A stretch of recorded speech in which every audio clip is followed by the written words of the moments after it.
Estamos mais uma vez aqui no programa de treinamento NEA-ARVESC. Hoje o assunto será freio ABS. Alguns de vocês já me conhecem, para quem não me conhece, meu nome é Anderson Mark. Sou instrutor da Alto Vale Centro de Treinamento Automotivo. O assunto hoje é um assunto recorrente nas oficinas, né, que é sistema de freio ABS. A partir de 2014, todos os veículos fabricados no Brasil vão vir com esse sistema. Então é importantíssimo nós mecânicos estarmos nos atualizando. Eu vou fazer um apanhado geral do sistema, falar um pouco da história, os principais componentes e também os principais problemas e como se fazem os testes no sistema. Então vamos começar pelo conceito, né? O que é ABS? O que quer dizer a sigla ABS? A sigla ABS nada mais é do que uma sigla em inglês para Sistema Antibloqueio de Freios, ou seja, Anti-Lock Brake System. Para que serve o ABS? A função dele é promover o controle do veículo em situações de baixo atrito, né? Estradas sem atrito, para que não ocorra o travamento das rodas. Então essa é a principal função do ABS. Então, falando um pouco da história, né, de como surgiu o sistema de ABS, num primeiro momento ele começou na indústria da aviação, né, por volta dos anos, final dos anos 20, início dos anos 30, de um problema no freio dos aviões. Os aviões, então, nessa época começaram a ficar de grande porte e tinha esse problema de travamento.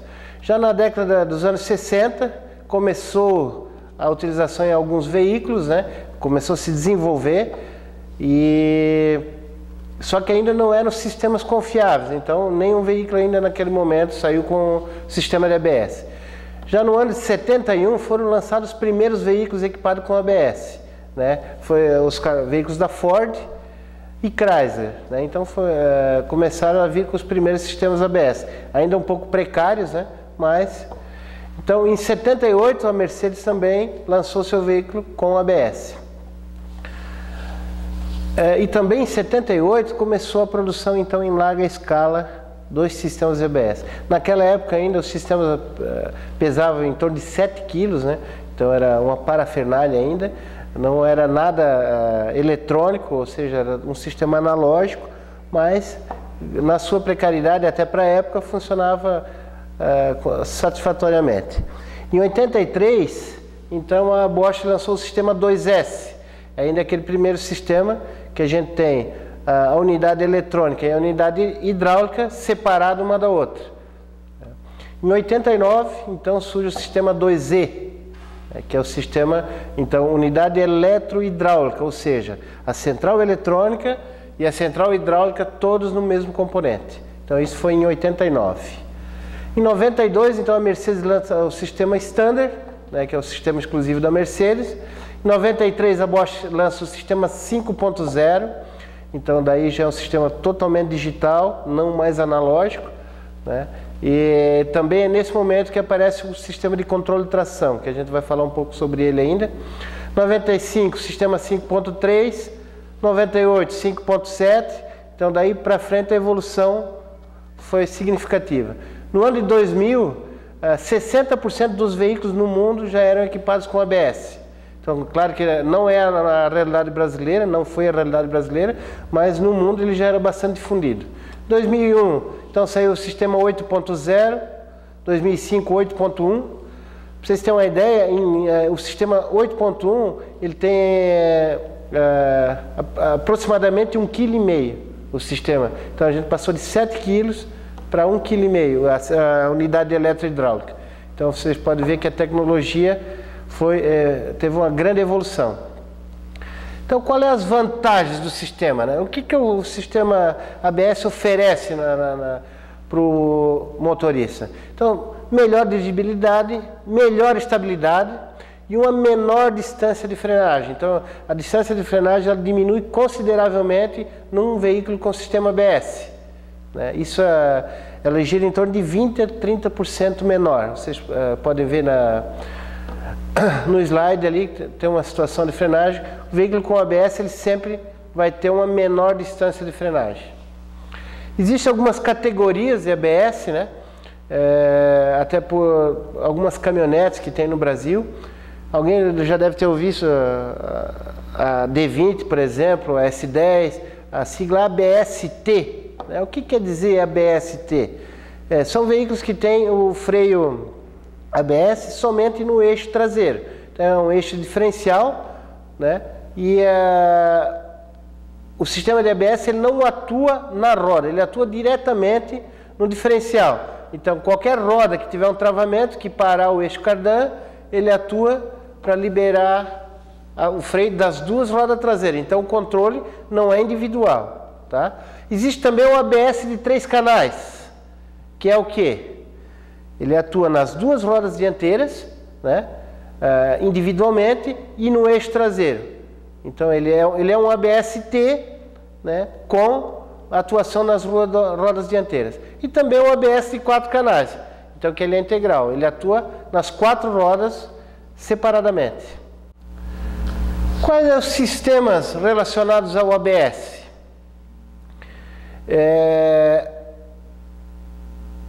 Depois que o sistema de ABS ele se tornou eletrônico, né, e com o desenvolvimento da eletrônica embarcada que todo mundo apreciou, né, nessas 2 últimas décadas, então foi se desenvolvendo sistemas principalmente na área de segurança. Então quais seriam esses sistemas que atuam relacionados ao ABS? É o sistema de distribuição de força de frenagem. É claro que ele varia de montadora para montadora, algumas chamam de BAS, outras de EBD, EBV. Então, isso são todos sistemas de distribuição de força de frenagem. Então, ele distribui a pressão de frenagem para cada roda para obter uma maior segurança na frenagem. O sistema de controle de tração e estabilidade, né, são 2 sistemas integrados. Muita gente acha que o controle de tração é feito no câmbio ou no motor, né?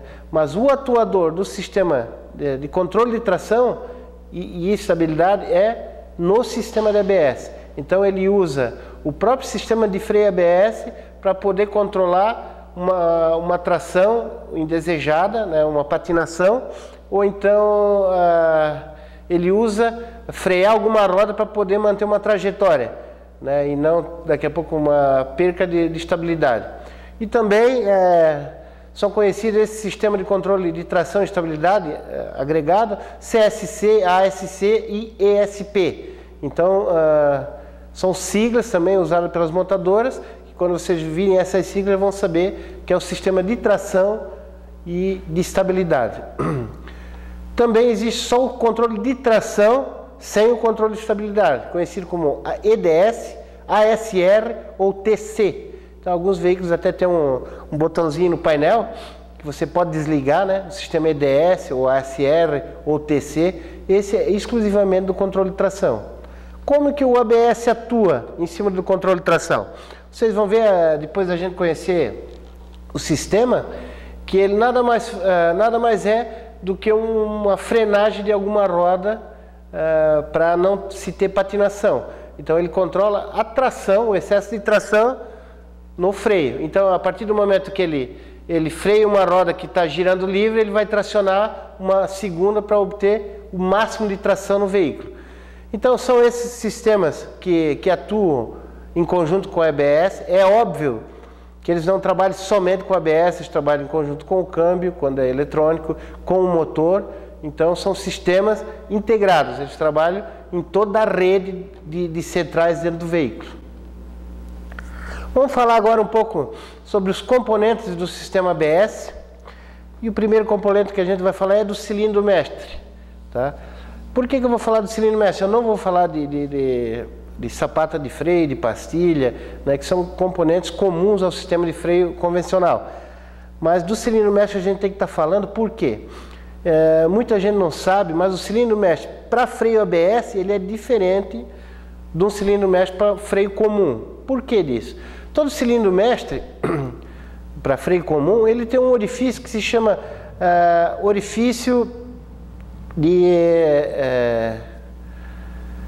de vazão de retorno. Ele tem um pequeno orifício calibrado, então para que se tenha um retorno do pedal o mais rápido possível para a posição inicial. No sistema do ABS, como ele pode ter uma pressão positiva mesmo sem ter o pedal do freio acionado, né, no controle de tração ou até na própria desaceleração das rodas, então mesmo sem você estar pisando no freio eu posso ter uma pressão positiva. O que acontece? Se eu tivesse esse orifício, a pressão iria vazar para o reservatório de fluido. Então, como que funciona o cilindro cilindro mestre do freio ABS? Na realidade, ele tem duas válvulas no pistão que administram essa vazão de retorno. Então, quando eu solto o pedal, que eu tenho uma pressão mínima, elas liberam o retorno. E quando eu tenho uma pressão um pouco mais alta, que é no caso da bomba do ABS atuando, então ela retém a pressão para que não tenha retorno e não prejudique o sistema de controle de tração e o próprio sistema ABS. Outro cuidado que a gente tem que ter é na substituição do cilindro mestre, né? Como vocês já viram, em hipótese alguma pode ser usado um cilindro para um sistema convencional. E até a recomendação é que se use peças originais. Um cilindro mestre é importantíssimo que se usa uma peça de montadora. Por quê? Como essas válvulas são pré-calibradas, essa válvula de retorno, qualquer diferença de pressão ali pode acarretar no mau funcionamento do sistema. Então é importantíssimo que quando for fazer a troca do cilindro mestre de um sistema ABS, se coloque uma peça de boa qualidade ou até de original da montadora. Sensores de velocidade da roda. Então é aí que se encontram os principais problemas de freio ABS, né? Existem dois tipos de sensores, o sensor indutivo e o sensor magnetoresistivo. Então são dois sensores, claro que o formato deles varia de montadora para montadora, mas assim, do modo geral, o sensor indutivo sempre é aquele mais grossinho, aquele mais de forma arredondada. Por quê? O sensor indutivo, ele tem uma bobina, né? Ele é um invólucro de uma bobina, como um sensor de rotação do motor normal, e tem uma roda dentada que faz a indução.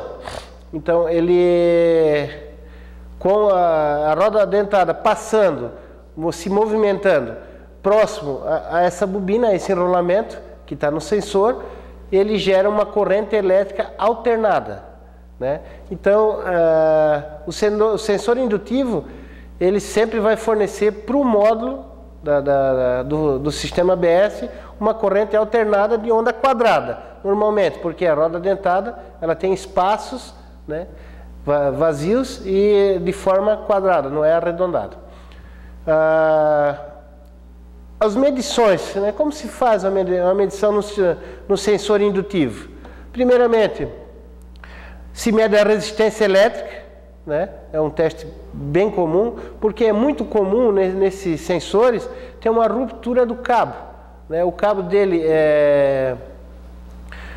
ele tem um envolto, uma proteção, né? Ele é um cabinho com 2 fios, mas ele sempre tem uma malha de proteção, até para não gerar interferência, né? E qualquer coisa, como ele fica ali na roda, sujeito a enroscar alguma coisa, bater uma pedra, ou até no próprio acidente, danificar ele, o que acontece? Você faz o teste de resistência. A resistência dele normalmente fica entre 900 e 1.600 ohms, alguns até a partir de 500, né? Então isso varia de sistema para sistema, mas do modo geral ele fica entre 500 a 1.600 ohms. Sempre que eu tiver um circuito aberto ou curto-circuito, né? Circuito aberto ou curto-circuito, a peça está danificada ou chicote, então o sensor ele tem que ser substituído. E a questão também um teste bastante eficaz é você usar o multímetro na escala VAC, corrente alternada, e girar a roda para medir a corrente que está saindo dele. Então ele tem que mandar uma corrente em torno de 0,5 a 0,8 volts VAC, de corrente alternada. com esses sensores indutivos, a maior parte dos sistemas até 2004, 2005 vieram com esse sensor indutivo. Um exemplo disso é o Vectra, o Audi, a própria linha Fiat, né? Então vieram com esses sensores. O sensor magneto-resistivo, ele é muito parecido com o sensor indutivo, né? Alguns sensores indutivos também têm uma bobina, né? Qual que é a principal diferença? É o indutor dele, que é uma roda magnética, ou seja, é um eletroímã. Esse eletroímã normalmente está instalado no cubo de roda, na parte traseira, ou no rolamento de roda. Então vocês vão ver que ela é como se fosse uma pista, praticamente você não enxerga dente nenhum, né? Ele é praticamente fica numa cor escura, e na realidade ali é uma pista imatizada. Então ele é um eletroímã que faz um campo magnético para o sensor.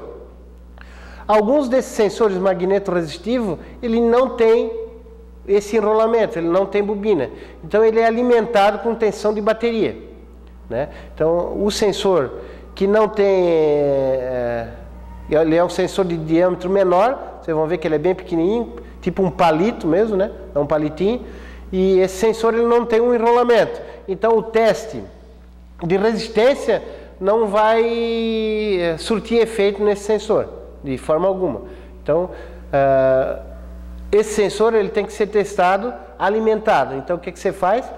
Ele tem dois fios, um é alimentação de bateria, e girando a roda lentamente você vai ver uma tensão saindo de saída dele. Então é sinal que ele está funcionando. Como esses sensores são dos veículos mais novos e a gente sempre tem a condição de usar um scanner, então é muito mais fácil você monitorar a velocidade das rodas através do scanner. Então você consegue monitorar a velocidade das 4 rodas para saber se todos os sensores estão fazendo a leitura.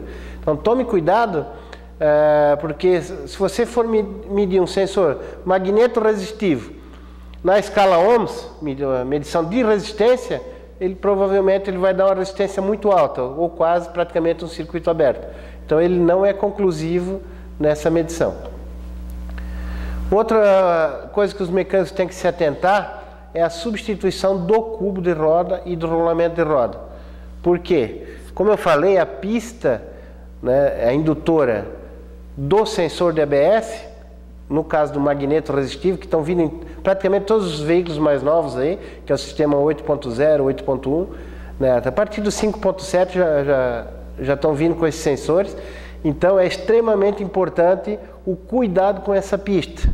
O rolamento tem condições de você botar ele invertido no montante, então já não vai ter leitura, você montou ele invertido.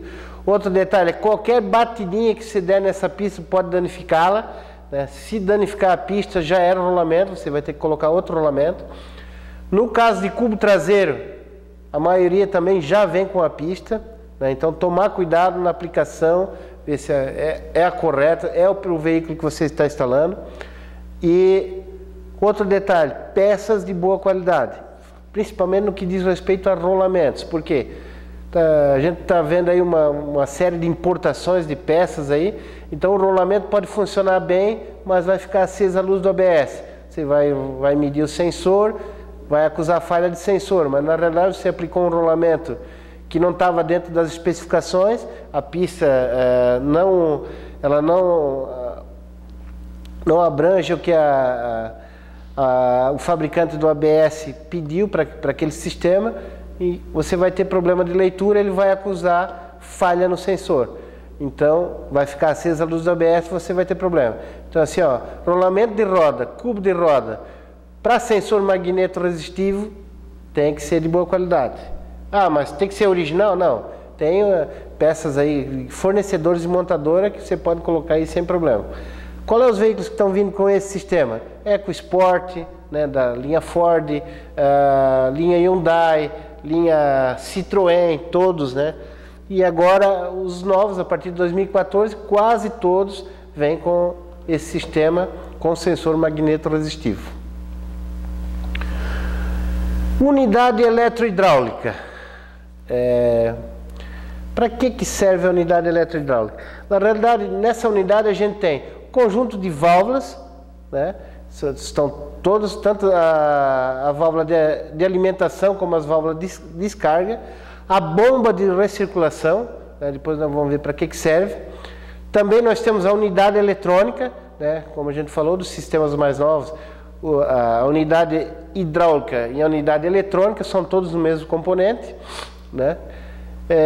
Algumas dessas unidades, ela vem com umas letras em cima, né? Então elas são letras em alemão, quer dizer, a V quer dizer dianteira, a letra H traseira, a letra R direita e a letra L esquerda. Isso é na hora da conexão, da tubulação, você tem que se atentar a essas letras para não ter problema, você está invertendo alguma tubulação e fazer uma conexão errada. Então, o que acontece no caso de uma conexão errada? Então, a hora que a unidade eletrohidráulica quiser liberar, por exemplo, uma roda dianteira direita, se a conexão estiver errada, ela vai liberar uma dianteira esquerda ou uma traseira direita, então vai liberar a roda errada e vai comprometer o funcionamento do sistema. Qual é a manutenção que se faz numa unidade eletrohidráulica? Ela não tem manutenção, né? Mas dá para abrir? Em alguns casos até dá, mas não existe peça sobressalente, né? Não existe nenhum reparo para esse tipo de unidade, então sempre se aconselha a troca completa da unidade eletrohidráulica. Qual é os problemas que ela pode apresentar? No caso de uma contaminação de fluido, né, que é muito comum em sistema de freio, pode haver essa sujeira se depositar nas válvulas da unidade, né? Então, daqui a pouco uma válvula que deveria estar fechada, ela começa a aparecer um vazamento, né, que compromete o funcionamento do sistema. Então, por quê? Por causa do acúmulo de sujeira. E tem jeito de limpar? Depois a gente até vai ensinar alguns macetes ali para se fazer essa limpeza propriamente dita, né?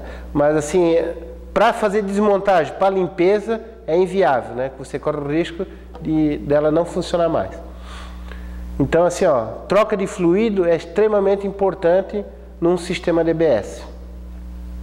Unidade de comando. Então ela aparece só nos modelos mais antigos, né, em que a unidade hidráulica e a unidade do ABS são separadas. Então, nos Vectras antigos, nos primeiros, né, até no Versalhes, o Monza antigo, né. Então, na década de 80 é que saíram o sistema 2S ainda, vinha então com a unidade em separado. Normalmente ela ficava embaixo do banco do caroneiro, né, nessa região ali. Então, também não existe reparo, né? Tem algumas pessoas aí que costumam até fazer algum reparo em central de injeção, mas peça sobressalente para unidade de comando para freio ABS ainda não existe no mercado. Lâmpada de anomalias, né?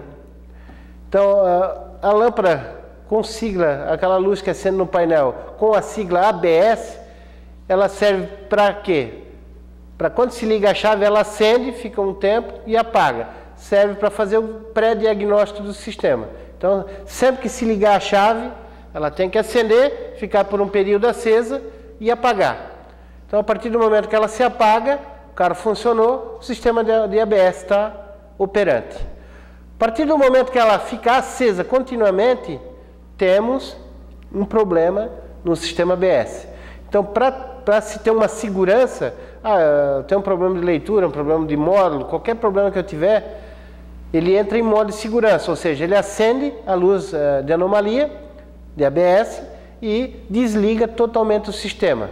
Mas o veículo fica sem freio quando a luz de freio, a luz do ABS está acesa? Não, o freio fica operando normalmente, só que, porém, o sistema de ABS está desligado, né? Então, para não ter problema nenhum de não atuar, então ele já informa o motorista que o sistema de ABS está desligado e tem que se fazer uma manutenção. A lâmpada de anomalia também é usada para se obter código de piscada. Os sistemas mais antigos, ainda que o sistema não era digital, era analógico, você conseguia obter código de piscada. Então fazia um jump em algum plug de diagnóstico e lia o código de piscadas, né? Então também você pode fazer através da lâmpada de anomalias. Interruptor do pedal de freio. Também ele é usado no sistema ABS para monitorar a opção de se pisar no freio. Então toda vida que o freio está atuando, né, ele informa o módulo para fazer as correções do sistema de ABS. Então aqui nós temos uma instalação típica do sistema, né?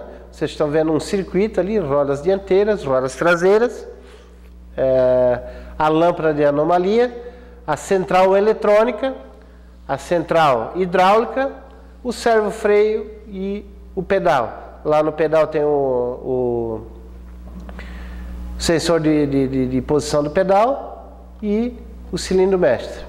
Então vocês podem ver que a tubulação hidráulica que sai do cilindro mestre, ela passa por dentro da unidade hidráulica do ABS. Então sempre que o ABS ele atuar, ele vai fazer alguma modificação nesse circuito hidráulico. Vamos falar agora um pouco então das fases de operação do sistema ABS, né? Então o que seriam essas fases? Uma coisa que eu gostaria de dizer é que essas fases elas são muito rápidas, então elas ocorrem em fração de segundo. Então a gente só vai dar um exemplo de como ela funciona até para a gente entender o funcionamento do ABS. Então primeiro nós temos a fase de pressurização, né, que nada mais é do que o motorista atuando em cima do pedal de freio, né? Então ele gera uma pressão hidráulica.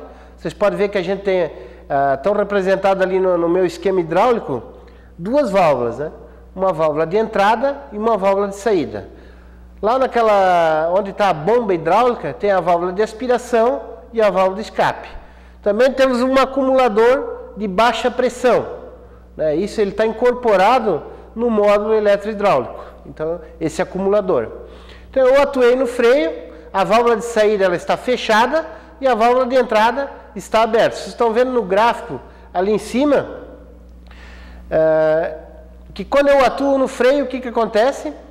Eu diminuo a velocidade, né, e aumenta a pressão. Então, quanto mais eu atuar em cima do freio, mais vai diminuir a velocidade da roda, né, e mais vai aumentar a pressão hidráulica. Então a segunda fase é de manutenção de pressão. Então eu atingi o ponto crítico de travamento da roda, ou seja, a roda está próxima a parar, né, a travar, ter um travamento. O que acontece? Eu tenho um isolamento da pressão hidráulica da roda, que vai, é claro que isso é monitorado roda por roda, né? Mas eu tenho um fechamento da válvula de entrada, ou seja, ela não recebe mais pressão do pedal, porém a válvula de saída ainda está fechada. Então eu vou manter a pressão, a última pressão que chegou até a roda ter um travamento. Então ela não travou ainda, mas ela está próxima ao travamento, diminuiu consideravelmente a velocidade dela, então fechou a válvula de entrada e a válvula de saída. Então essa é a fase de manutenção de pressão. A terceira fase seria a fase de diminuição de pressão, ou seja, o ABS vai ter que atuar. Como é que ele faz isso? Ele libera então a válvula de saída, então ele libera a pressão de frenagem, automaticamente a roda vai destravar de imediato, né? Só que ele gerou o quê? Como se fosse uma entrada de ar no sistema, né? Então essa pressão resultante ela vai para o acumulador e nesse mesmo tempo a bomba hidráulica vai entrar em funcionamento, que é para quê? Para manter a pressão do circuito de freio. Por quê? Se eu tivesse uma liberação da válvula de saída, o que iria acontecer? O pedal iria baixar. Automaticamente a bomba entra em funcionamento e devolve a pressão para o cilindro mestre. Então o que acontece lá no pedal? Ele sobe. Por isso que a gente sempre tem aquela sensação de trepidação de pedal. Então é essas válvulas atuando de uma forma muito rápida, isso é em milissegundos, né? Todas essas três fases que eu apresentei aí, isso acontece numa fração de segundo. Então ele aparece aquela trepidação lá no pedal, né? Nos sistemas mais antigos, sistema analógico, essa velocidade é um pouquinho maior, por isso que você nota mais a trepidação do pedal, então ele trepida mais. A gente chama de feeling do pedal, né? Então o feeling do pedal é mais considerável. Nos sistemas mais novos, a gente vai ver mais na frente, esse feeling é quase imperceptível, né? Então essa vibração foi diminuída bastante porque aumentou muito a velocidade dessas fases que eu apresentei para vocês. Vamos falar agora então um pouco sobre a sangria. A maioria das pessoas já sabe, né? Mas nunca é demais a gente estar repetindo, principalmente quem está começando na oficina, né? Ainda não tem esse conhecimento. Então, como está aí na apresentação, a sangria do sistema ABS ela é o inverso do sistema comum, né? Vocês podem ver ali na nossa foto, nós temos ali o cilindro mestre e o motor do veículo, né? Então, vocês podem ver que a sangria ela começa pela roda dianteira direita,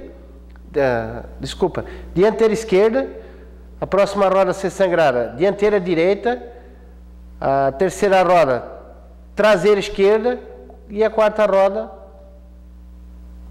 traseira direita. Então, num veículo sem freio ABS é justamente ao contrário, começa pela traseira direita, depois traseira esquerda, dianteira direita e dianteira esquerda. Então, sempre que você for sangrar um sistema ABS, começa pela roda dianteira esquerda, dianteira direita, traseira esquerda e traseira direita. Então, ela é o inverso do sistema comum. Por que tem que ser assim? Isso é recomendação do fabricante do sistema de freio, né? Então, isso vem em todos os manuais do sistema de ABS. Então, sempre que for fazer essa sangria, se opera dessa forma. Vamos falar então agora um pouco dos sistemas, né? Então, vamos falar do primeiro sistema da Bosch. Ele não é o primeiro sistema no Brasil, mas é o que veio mais numa larga escala, né? Então ele veio no tipo 2.0, no Tempra, no Santana, no Ômega, então em vários veículos, até o próprio Vectra A, que a gente chama, que é o primeiro Vectra, né? Então ele é um sistema totalmente analógico, né? Ele tem a unidade de controle e a unidade hidráulica separadas, e usa 4 válvulas solenoides, ou seja, ele controla 4 rodas individualmente. O sistema 2E, que já é a evolução do sistema 2S, então ele trabalha com 3 solenoides e um pistão flutuante. Então nesse sistema a gente já tem o código de piscadas, né? Embora ele seja analógico ainda, mas já tem o código de piscadas e a unidade hidráulica e a unidade eletrônica, todos no mesmo componente. Sistema 5.0, 5.3, 5.7. Então esse sistema já trabalha com 8 solenoides. Ele já tem a possibilidade de incorporar o sistema de controle de tração, né, SR, SP, BAS. Alguns sistemas ainda têm código de piscada, mas nesse sistema que ele é por ser totalmente eletrônico e trabalhar em rede, né, tem a opção de trabalhar na rede CAN, você tem total acesso via scanner. Então, você consegue acionar válvulas, consegue monitorar sensores, acesso a código de falha, apagar código de falhas. Então, o diagnóstico eletrônico dele ficou muito mais fácil, né? Então, é um sistema que evoluiu bastante. Então ele equipa o Classe A, o Gol, Paraty e a maioria dos veículos acima de 2001. Então é uma evolução já que a Bosch fez do sistema 2E. Então agora já temos o sistema 8.0 e 8.1, já é mais uma evolução. Ele também trabalha com 8 válvulas solenoides, a maioria deles, né?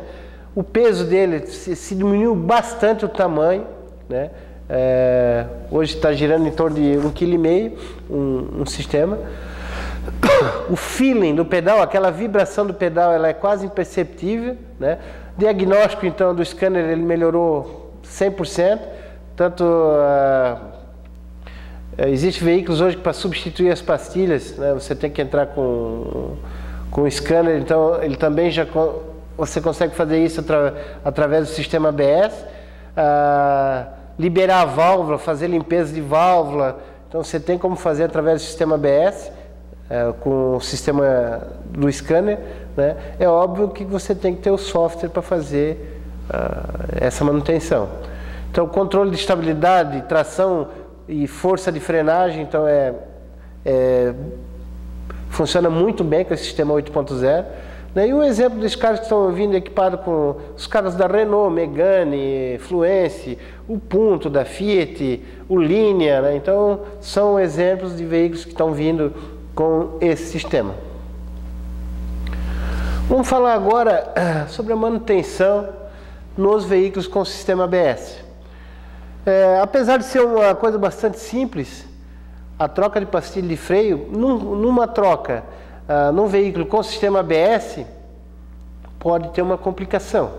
Né? O que seria essa complicação? Como a gente já falou, que um dos agravantes para o sistema, para a unidade eletro-hidráulica do ABS, é a própria sujeira do fluido de freio. Então, sempre que eu vou trocar a pastilha de freio num carro com ABS, eu recomendo até em todos os carros, né? Esse é o modo correto de fazer uma troca de pastilha, mas principalmente no sistema ABS, é você estar bloqueando o retorno de fluido para a unidade hidráulica. Né? Como é que eu faço isso? Vou no flexível de freio, coloco aquele estrangulador, aquela ferramenta que todos vocês conhecem, né? Você bloqueia a passagem de fluido, abre o sangrador, né? E retorna o pistão da pinça, né? O óleo sujo vai ser removido, ou seja, ele vai sair, né? Você vai conseguir aparar ele numa vasilha ou até num tubo, né? Então aquele fluido ele vai evitar dele retornar à unidade eletro-hidráulica. Então, após feito isso, a troca é igual, não muda nada, né? Só tomar o cuidado para que esse fluido sujo não retorne para a unidade eletro-hidráulica. Reset no sistema ABS. É óbvio que isso varia de sistema para sistema, né? Por que às vezes eu tenho que fazer um reset?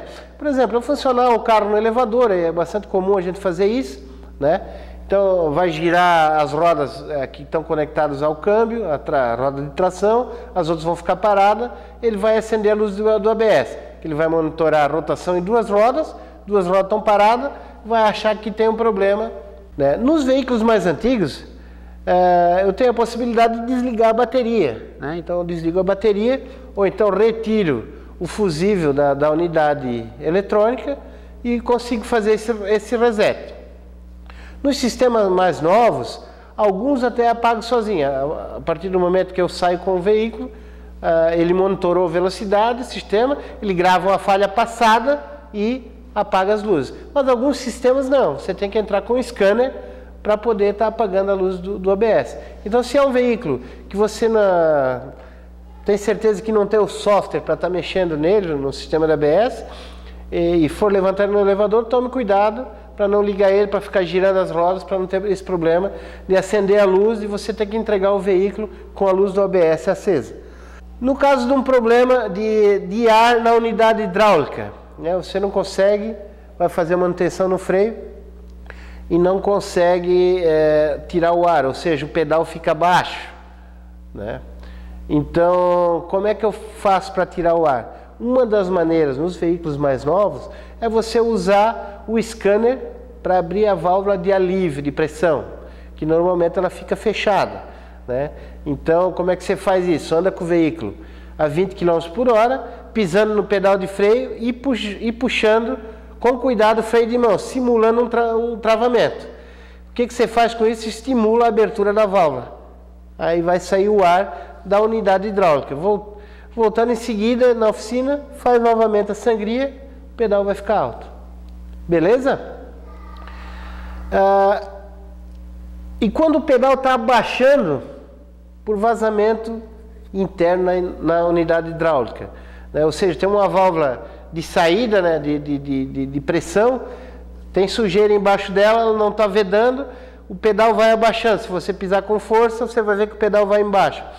Uma maneira de você fazer isso é usando o scanner, fazendo as válvulas trabalhar, né, para tentar remover aquela sujeira. Ah, mas como é que eu sei que a sujeira está embaixo daquela válvula? E qual é a válvula? Né? Uma das maneiras é você isolar a conexão hidráulica da unidade hidráulica, né? Porque assim, ó, às vezes você tem que fazer um diagnóstico para saber se o problema está na unidade eletro-hidráulica ou está nas rodas ou algum cilindro que tem algum vazamento. Então você observou nas rodas, não tem nada, tem como você isolar, né? Depois da conexão, depois do cilindro mestre, na entrada da unidade hidráulica, você fechar, pôr um arrebite, fechar e fazer novamente uma sangria. Se o freio levantar, o problema está na unidade eletro-hidráulica. Ah, tentei fazer a limpeza via scanner, né? Forcei o funcionamento das válvulas, não limpou. Né? O que tem que ser feito? Trocar a unidade eletro-hidráulica, aí não tem jeito. Né? Então tem um vazamento dentro da unidade, não tem como você resolver esse problema. Então agora vamos passar algumas dicas, né, corriqueiras aí que tem que ser observada numa manutenção, até numa manutenção preventiva, principalmente no que diz respeito a falhas elétricas, né? Primeiro, limpeza de sensores e anéis dentados, rodas dentadas, rodas indutivas, né, como no caso do magneto resistivo. Então, sempre que os sensores estejam limpos, né, livres de qualquer contaminação, de barro, até a próprio metal, às vezes um desgaste no rolamento pode contaminar, como os sensores são imantados e as pistas são imantadas, pode ter um acúmulo de resíduo. Alinhamento dos sensores, né, eu sempre conferir, ver se os sensores estão alinhados com suas respectivas rodas indutoras, né, essa distância entre a roda indutora e o sensor tem que estar sempre sempre dentro do padrão especificado, até para que não esteja uma diferença de leitura nesses sensores. A lâmpada de freio queimada, né, em alguns sistemas ela pode influenciar no ABS, né, porque ela faz parte do circuito do interruptor do pedal, né, a lâmpada ela faz parte desse circuito, então ela pode vir a acender a luz do ABS no caso de uma lâmpada de freio queimada. É óbvio que não é todos os sistemas, né, mas em alguns sistemas então ocorre isso. Então sempre verificar a lâmpada de freio queimada. O nível do fluido, né, sempre tem que estar no nível especificado entre o máximo e o mínimo. O interruptor da pedaleira, né, o interruptor do freio tem que estar sempre em boas condições. Fusível do ABS, é óbvio, né? É óbvio que quando for ligar a chave e a luz do ABS não acender, provavelmente a central não está sendo alimentada, é a unidade eletro-hidráulica. Então, normalmente pode ser um fusível queimado. Os conectores, né? Quanto à oxidação, todos os conectores elétricos e eletrônicos do sistema então, estão sujeitos a intempéries, então pode ter oxidação, principalmente aos sensores da roda, né? Como eu já falei, aquele cabo ali é suscetível a enroscar alguma coisa, então pode quebrar o conector, né? Pode arrebentar. Então, às vezes uma conexão mal com oxidação pode gerar uma falha de sensor, você vai trocar o sensor, não vai resolver o problema, né? Então sempre observar conectores quanto à oxidação. A resistência, né, dos sensores. Outro detalhe diz respeito a rodas e pneus fora do padrão, né?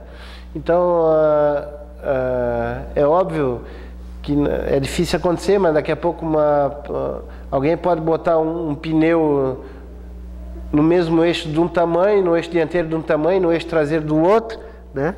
Então isso o que acarreta? Uma diferença de rotação lá na leitura do sensor do ABS. Então, impreterivelmente ele vai acender a luz do ABS, né? Então não tem problema nenhum nos sensores. Então tem uma diferença de tamanho, tem uma diferença de rotação nas rodas e pode acarretar o acendimento da luz do ABS. Então ele deixa de funcionar justamente por causa disso.